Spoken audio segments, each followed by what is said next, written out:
Welcome back to episode 6 of Scrubbed In. Today is a very special episode, and I suggest you get a cup of tea or coffee because it's going to be a long one, and I'll tell you why. Because today we're going to be talking about our first ever clinical placement, which happened to be outside of London. So it meant us moving out. Well, before we begin, I'm going to ask Amz to kind of explain what a clinical placement means and our reaction when we found out that for the next 3 months on our cardiology block, we're going to be spending our time in a place called Margate. Damn, straight in, right, cool. Clinical placements, right, so let's start off with what it is for our viewers. When you hit sort of the year 3 mark for most universities, instead of learning in lecture theatres, you sort of get placed directly into the hospitals. You're part of the clinical team, so working with doctors, nurses, the consultants, and so forth. So mine and Abdul's first clinical placement was a cardiology placement in Margate. And my heart sank, bro, when I saw it was in Margate. That was like, what, right? South Coast, is it? Yeah, it's like a 2-3 hour journey from London. No. Yeah, South Coast. East Coast. Your geography needs work. It's man. this side. No, it's that way. No, it's that way, man. Never eat. Yeah, so northeast. No. Fine. It's It's on the on the coast somewhere, coast. and there's a really lovely beach called Margate Beach. Yeah. It's really nice. The beach is Yeah, really the nice. place is actually quite beautiful. And my heart sank, man, because I've never lived out. Till that point, I've not really cooked. I've not survived alone. I've been cocooned in my house. But yeah, what did you think? Similar to you, man. As soon as I found out that we needed to move out and you have to live somewhere for the next 3 months, and I've been kind of spoiled by my parents, you know, they cook for me, and like I don't really need to do much, and you know, food is provided for me once I get home. The only relief I had was like, I'm gonna be with Amz and a few other friends that we knew at the time, but not that well. But I'm like, allow it. 3 months away from home, you're living there, you're away from your friends and family. Like, let's just do it, get on with it, come back to London. Fine. So we got over that. Let's say how it started. So how were the first few weeks of clinical placement, or how were the first few weeks in Margate? Bro, it was fun. The whole 3 months looking back was probably the best rotation that I've had in my life. The first few weeks, what was it? Yeah. So I think the best way to talk about Margate is I would say it was probably the best 3 months, or one of the best 3 months of my whole time at medical school. I think this episode will do a bit differently. I think the reason I want our viewers to understand why we loved it so much is we had an amazing time with amazing friends who were very, very close to you up until today. So let's just talk about all the stories, all the madness we got up to. We'll keep some sort of order, but I don't know where this episode is going to end. I don't know if you can even cover it in one episode. So this one's fun. This one's for the viewers. Yeah, so let's start with, I don't even know where to start. Let's start off with moving, yeah? You Moving. didn't even get that step right. So, yeah. Oh, God. So, okay, so when you're moving, right, you have to think of how long you're moving for. Yeah. Did you think you were moving for 1 day? So... Say what you want to say there. Okay, cool. So basically, right, we're moving for 3 months. So I packed like 3 suitcases, enough shirts, trousers, made sure I had food stock, snacks, chocolates, things like that. Anyways, so what happens is I pack everything, and on that day, my parents take me right the way up to Margate. Wait, before even you get there. So basically, obviously you're taking a lot of stuff with your clothes, luggage, snacks, books, whatever, and you get to Margate, right? And so for me, I had my dad drop me off. So we're going from London to Margate, and towards, let's say, the last hour, the last 50 odd miles to Margate, we're going down, and all we see is this white Vauxhall Insignia on the side of the road, like heating up, about to catch fire, and like a group You were smoking, and a group of guys just huddling around the car. And I'm telling my dad, "Oh, look, these lot are stranded. How unfortunate." And like you feel a bit sorry for them, but you're in a rush. You want to get to Margate, right? Lo and behold, by the time we get there, we realize that family of people that were stuck on the motorway with the car about to burn was his family. So then your dad says, screw them. Just drove so I off. said basically, like, let's stop and help them. My dad's like, no, I need to drop you off and I have to come back. I got work. And then he came and he's like, bro, guess what? I got stranded on the motorway. And I was like, bro, I think I saw you, but my dad didn't want to help you. So we just had to get to Margaret. So it started off like that. So yeah, so I remember now. So yeah, we were driving there, and my dad's car overheated. The turbo blew up basically. So we were on the hard shoulder. Funnily, there was another funny story to go with that. So we're obviously on the hard shoulder that you drove by. Yeah. It didn't even help us. Anyways, obviously it's me, my mum, my sister, and my father. We're all brown, and my mum and sister obviously wear the headscarf. Yeah. So we're standing by the hard shoulder. Someone called police on us. Is it? Apparently we were illegal immigrants standing there. So police come to us. Yeah. Right? And obviously this is where my father uses me like, doctor, dropping off hospital. Dropping him off at the hospital. What, does your dad speak in keywords? No. I'm just giving you the sort of the main keywords that went through to the police officers' ears. So the police officers heard that and they were like, okay, cool, then help us. And then obviously you drove straight by. But saying that, using the medical word or being a medical student or a doctor is like a free pass, because sometimes you can use it and say, or maybe it leads to the fact that we probably have been in trouble by the police and you had to use the card. Guess what? Bro, I ain't ever been in trouble with the police. Yeah. I'm a clean guy. Okay, fine. There have been times where you may have been stopped and then you just use the I'm a medical student or I'm a doctor and they kind of let you off. It doesn't work all the time, but it's worked for me on a few occasions, but we can leave that. For another time. For another time. We'll never ever to talk about it. But yeah, let's go back. Okay, cool. So we both managed to get to the flat and with these things, like your whole family wants to come and see, because it's new. Bear in mind, we're the first two to go to university in our families. It's never been, they could have fathomed before, so like, okay, my son's going to be living up for the next 3 months. So they all want to see where you're living, how does it work, let me see your room, And I remember my dad came into the room and he's like, all right, after 3 months, we're going to take the wardrobe, we're going to take the chair, and we're going to take the desk with us. I was like, no, it doesn't work like that. They stay. Your dad wanted to rob the whole flat. Yeah, he wanted to take the chair with him back, you know that. So we're like, no, it doesn't work like that. So it was cool. But basically the story was, like, you came fully loaded. You had loads of clothes, loads of shoes. No. Let me say it, bro. You don't get the opportunity to say this one. So I came in and the parents left. So I'm like, and we've had dinner, and my dinner was a full meal, and his dinner was like a biscuit. Yeah. I'm like, what's going on, man? Like, you got no food? Like, I'm not hungry. Yeah. Anyways, cool.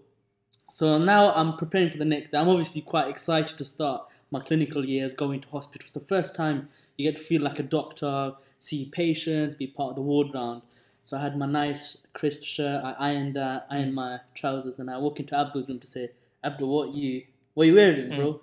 And he goes, I've got some clothes in it. So I opened his wardrobe just to see what clothes he's packed. And the wardrobe's massive, it's huge. And I open the wardrobe and I see one shirt and one set of trousers and one set of shoes. And that's it. And a big bag of crisps. Yeah. I had loads of snacks. That's what I prioritized. He just bought. And then, so I saw those hung. And then I looked down and I just saw a mountain of just snacks, chocolates and crisps. Yeah. I was like, bro, how long did you plan to stay here for? No, because, you know, I don't think I realized, like, you're out there living. So, like, you know, when you're at home, you just wear what's there in it. So, one, I underpacked. Is that what you say? Underprepared? No. Bro, you're overpacked. You brought one shirt and one trouser. And that's all that matters. And I had, like, other bits and bobs, but I didn't even bring hangers. Yeah. You know, I didn't bring hangers. I didn't bring tissue roll, toilet roll. I didn't bring handle. I didn't bring nothing. I literally bought a pair of trousers, shirts, loads of snacks, and that's it. And I thought, this is what's going to do me for 3 through market. I didn't even realize. The advantage was that we used to go back every weekend and stuff like that. So I very quickly learned what to bring. Man, I didn't even bring plates or pans or anything. Do you know what I mean? Like, nothing. Like, but then you went out one day for shopping. And that day, right, so again, we had food, all right? So every week, I remember, if you remember, we used to bring food. We used to bring food from home. My parents would give me sort of rice and chicken and sort of different curries to have and warm up. And I used to also bring I lived with Uncle Ben's as well. Yeah, we used to Uncle Ben's. It used to be £1 for a packet of rice. Yeah, all of those things. Anyways, it would literally run out maybe from Sunday to Thursday, and then Thursday, Friday, we'd have to find ways to eat anything that's there, or pizza or something like that, and then back home for the weekend, and cycle starts again. Anyways, I think you ran out of food really early on a Tuesday. Yeah. And he went out alone because no one else was bothered to go to the shops. And he came back with food, he said. And he came back with 2 Kit Kat packets. Yeah. And dark bleach, Yeah. hand wash, scrubbers. I'm like, bro, you've never done cleaning in your life. I know. I thought this is the first time I'm doing shopping for myself, and there's going to a shop to buy something you want, and then there is shopping for the household, and I've never done this in my life, right? So I'm out there and I'm in Tesco, and there's a massive Tesco. It says where Tesco, I can't remember. And I'm like snacks, and I'm like, yo, I'm gonna need this, I'm gonna need that, I didn't use any of it. But it was just a funny time, just that first few days of moving in, settling, and kind of realizing this is gonna be your home for the next few months. And I'm grateful for that era because I learned a lot. Because now I live out from home, I live away from family, and I learned a lot in terms of when you're moving out, like what to prepare, what it actually means to move out, and what you need. Because do you want to tell people what they actually need?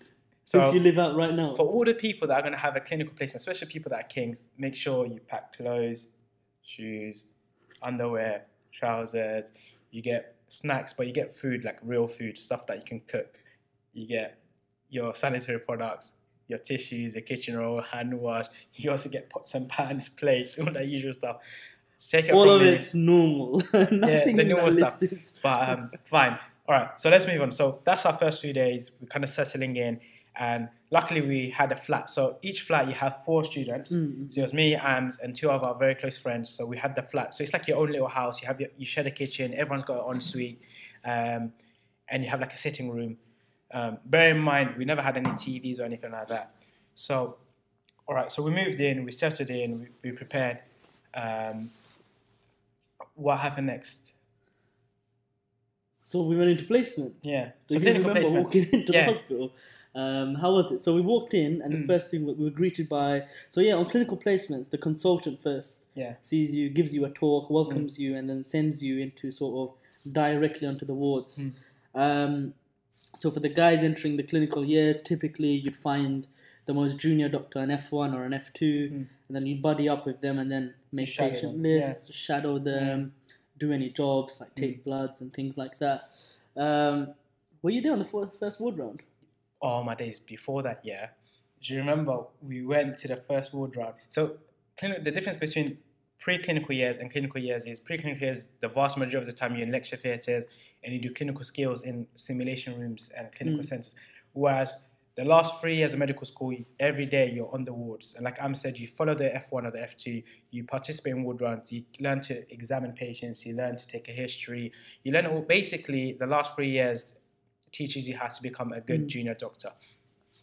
And I remember the first time we went in the first day, you don't know what's the norm, what's not. So we all kind of dressed too much. So I remember we were fully suited and booted and we were smelling like we just came out of a club. Do you remember? We sprayed so much perfume on, right?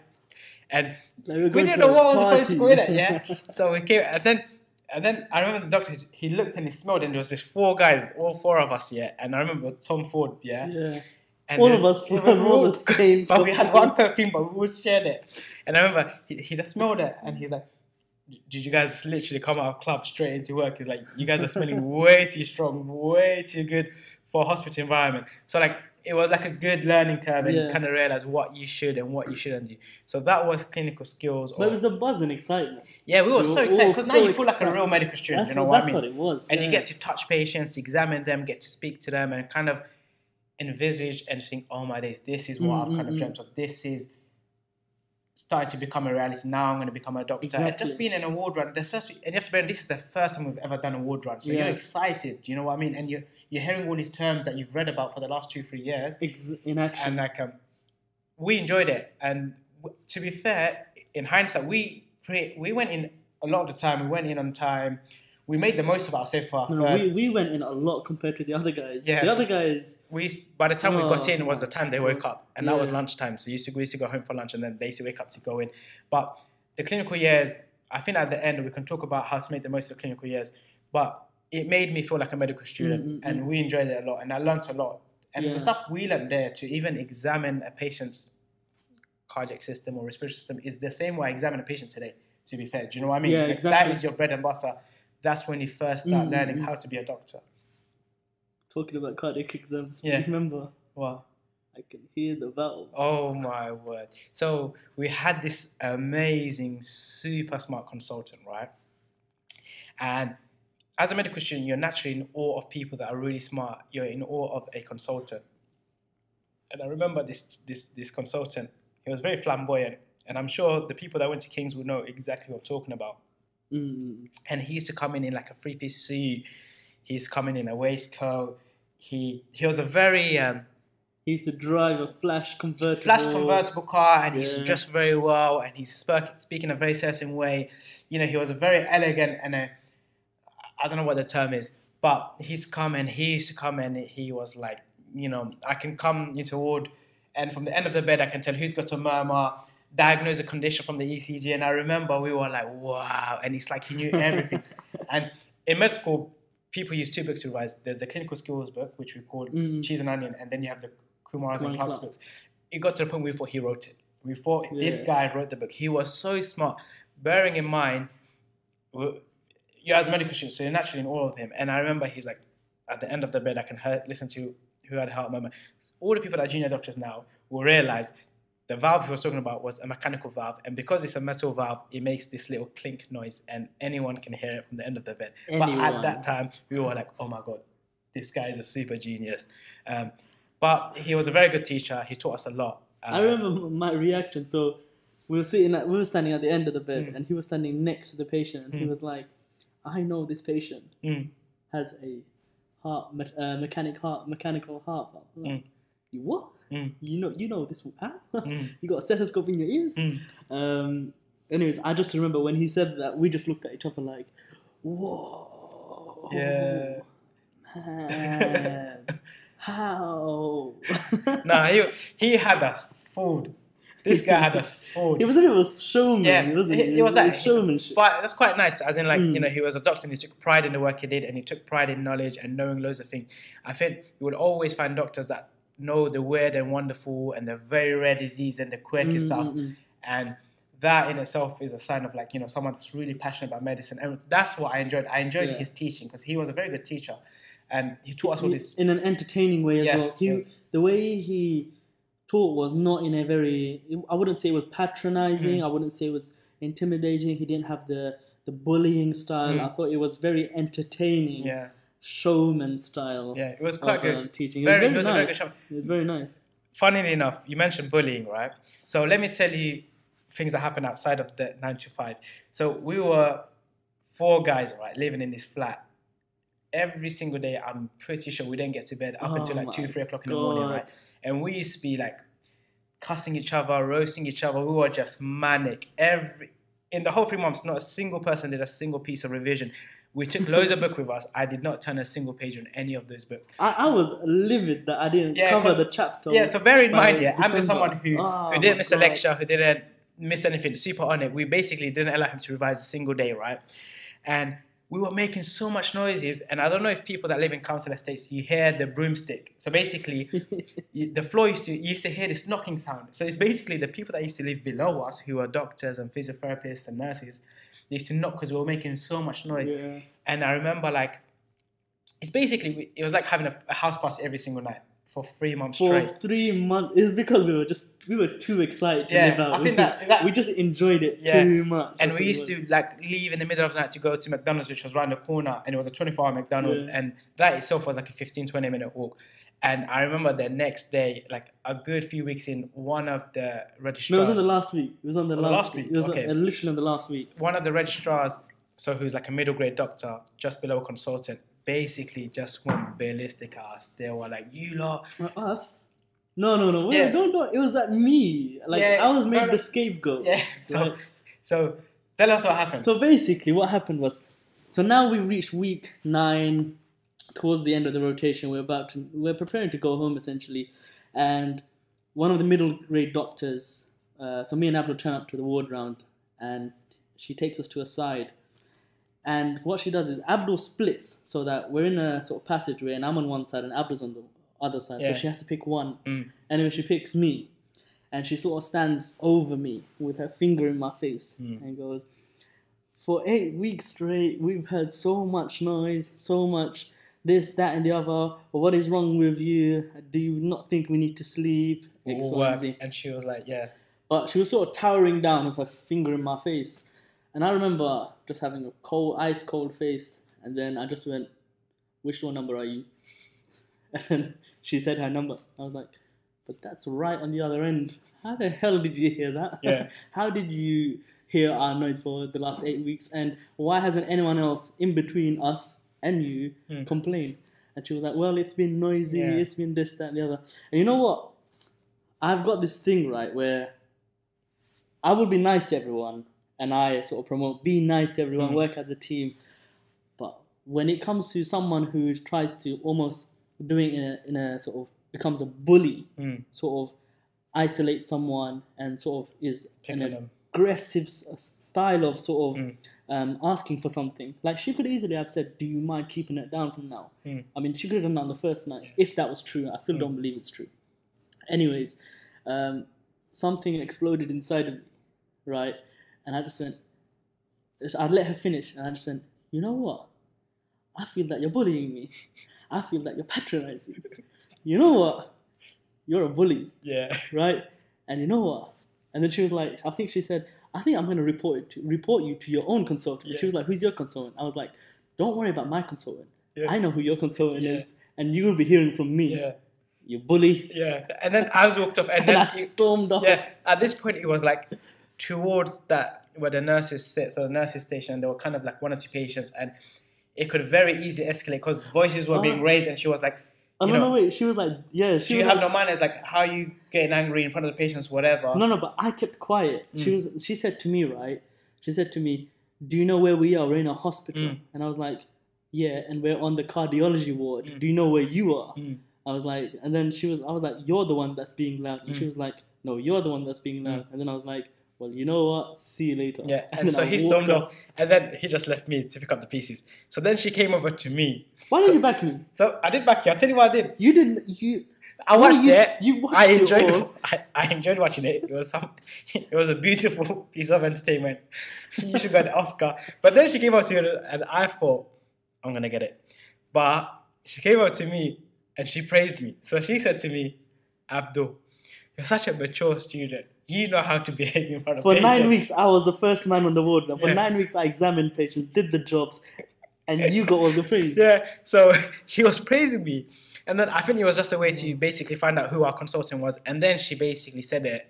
"So, who's the consultant?" Obviously, we grew up in an environment where, like, you know, I'm not going to, like, forsake him. So I said it in a very long-winded way. "Don't worry about kind of reporting to the consultant. I'll have a word with him. And, you know, basically, I'll escalate if I needed to." Obviously, I didn't. No snitch. Yeah, so I didn't do anything. But she was kind of like, "Who's your consultant? X, Y, and Z." And I remember the next day, No, it was on the first. It was on the same day. On the same day, later on, we came back onto the ward, or you came back onto the ward, and then she basically grabbed you. No, you came up to me, and you were like, she obviously filled your head with so much air, like as being the sensible, the really hardworking, diligent individual. So you came up to me and you were like, "Amz, man, come on, just say sorry. Let's call it peace. Like, we don't need any of this." I was trying to be a peace. In general, in life, I'm not about. I want to keep peace and mental harmony. So I'm trying to like calm him down because he was really like. One thing about Amz is like he doesn't stand for bullying and he can't take injustice, and you know I saw it and I could tell on his face he was proper upset. Plus the way she did it, as if she blamed us for something that we didn't really do, and she was like, "It was you, X, Y, Z," and just pointing and kind of. I don't know if there was a hierarchy sense, but it wasn't a very nice environment to be in. And I remember, I don't know if she had time to think and realize after we came back onto the ward and we kind of like tried to cause peace. So I remember, so she approached me and then the first thing she said was, "You know what, the manner of what I said was wrong." She accepted that. And then I sort of said, "Yeah, I'm sorry too for... if I think I must have said, you're being loud." You know when you just throw it back at them, or you're loud too, or do you know who you are? I sort of throwing it back at them. So I sort of apologized for that because that was wrong of me as well. And she sort of apologized for what she was wrong for. But that's what I mean. Why does it have to get to that stage? So she didn't teach us anything up till that week. Yeah. And after that, on the same day, she gave us the first piece of teaching on ECGs, I remember. It was quite good. It was so good. I remember it till today, man. I'm using an A&E right now, those ECG teachings. And it was brilliant. I just think when you think about it, that exists a lot where we're not really a team teaching and training each other. Some of us just keep to ourselves and we just take and don't give back. Yeah. But I gotta say, in terms of bullying as well, it always exists, and I feel there are lots of people that may get bullied, or in medicine there's always this hierarchy and it's just natural and it happens, but a lot of people get picked on, or it doesn't need to be just doctors, it can be nurses, physiotherapists, pharmacists. And I feel if you do feel bullied, escalate it, speak to them, tell them you feel threatened, you don't like the way they're behaving or acting towards you, because I don't think it's fair for anyone, any profession, it doesn't need to be healthcare, to be bullied, and it's not nice. It's not nice. And, you know, flag it, speak to them, or take them to the side and say, do you know what, the way you're speaking to me isn't nice, you know, you're patronizing, you're intimidating me, so flag it. There is no reason why someone should kind of suffer in peace and silence. And I think that was something I learned and saw from you that day, because it does make a difference. As soon as you flagged it, and it changed. Yeah, so there you can see an immediate change in their behavior. And then after that, we were civil. Like, we had good teaching and moving forward. Really, so for people that maybe experience bullying and they don't know what to do, I would say speak to the person or speak to a colleague or someone a bit senior and say, look, this is what the situation is. Because stuff like bullying can then take a toll on you, can affect your mental health. And you'd end up in a far worse situation if you don't tackle it in the beginning. And I tell you what, that experience was important for my own personal development, because maybe in the future episode when we talk about F1 again, I came across an individual who was who had a bully's character, I'd say. So again, how I handled that was exactly the same. So one piece of advice that I would say is never accept being bullied, but also for all our viewers, you should never be a bully yourself. Make sure you're nice, you're kind, you're outgoing to everyone, and that's not just doctors or nurses. That includes the guys who are doing the domestic work, the cleaner, everything. Anyone who's doing anything, any healthcare assistants, work experience individuals, students, you should be a team together. That's my number one bit of advice with that. I definitely agree. So let's move on. All right. So we used to have long days at in clinics. So we spent a good amount of time on the wards examining patients, speaking to them, and learning what it means to be a junior doctor. So we used to come home, right? So me and Amz, we don't know how to cook. We used to bring food from home in these containers, and obviously used to run out, and you don't want to be eating microwave food for the next 2-3 days. Even Uncle Ben's didn't cut it. So I remember we kind of plucked up the courage to cook fish and chips, and it was like, I don't even know. We used to heat up the oil. Amz never cooked, I used to look after him. Yeah, at one point I used to feel like I was his father.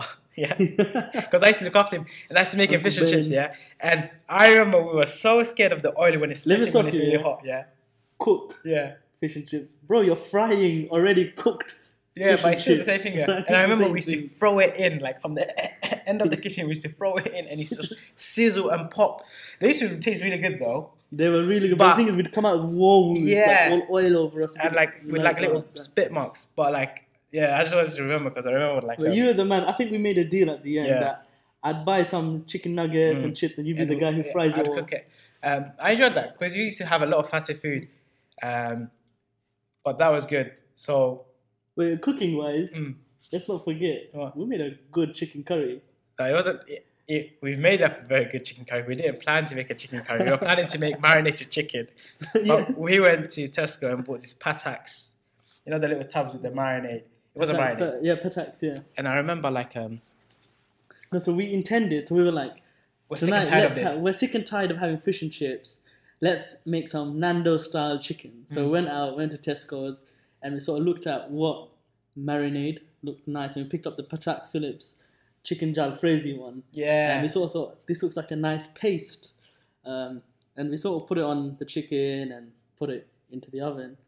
And then we noticed in the oven, it just started sizzling. Yeah. I remember opening it, and you were like, yo, Hans, something's happening to the chicken. It's starting to sizzle and turn into something else. And we're like, wow, the sauce is not getting in. So we chopped it up. Yeah. We chopped the chicken up. We chopped up the chicken up. and then we put it in for let the flavor get into it. It turned into a curry. It basically turned into curry. And we were like, what happened to the plan of having some Nando's style chicken? Anyways, I think we cooked some rice after. Yeah. And we just munched it. It was good though. Yeah, it tastes good. So man, I tell everyone, but I tell everyone. I took a photo. I remember I said it to So just the lesson in that is it doesn't matter how you start or what you intend to do. It's about how you finish. Is that the quote? That's the quote. Yeah. It's about how you finish. The journey or something like that. I can't remember. But then that reminds you, right? So you cook, and then actually you clean dishes, right? So we're used to kind of eating and then cleaning the dishes and. We're good on that aspect. Yeah, we basically cook, clean, or whatever we do, we eat, and then we wash the dishes and put it away. And then the two other chaps that we were living with at the time. So I think the way they do it is they leave the dishes and they let it harbour for like a day or two. Little that. Oh my God, man! So that was the way they did it.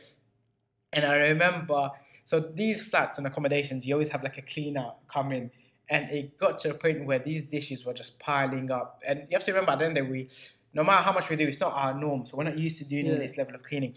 The cleaner refused to clean it because it was just too messy. She escalated to the housing manager, the accommodation manager, who then sent us an email and said, basically, your level of cleanliness is so bad, it is a professionalism issue. And we're going to basically email the medical school. We had to have a judiciary sitting in the living room that day. We're like, it's not me, it's not him, it's you two. You guys to clean that. Yeah. And you have to also remember, our flat was where everyone used to come and chill. So the people that was living above us, next to us, we used to all come and they used to bring their place and their food, they used to leave it. So it's not even those two, it's just everyone else coming to chill in our flat but making a mess, and it's just no one's cleaning it, and basically it became a professional issue.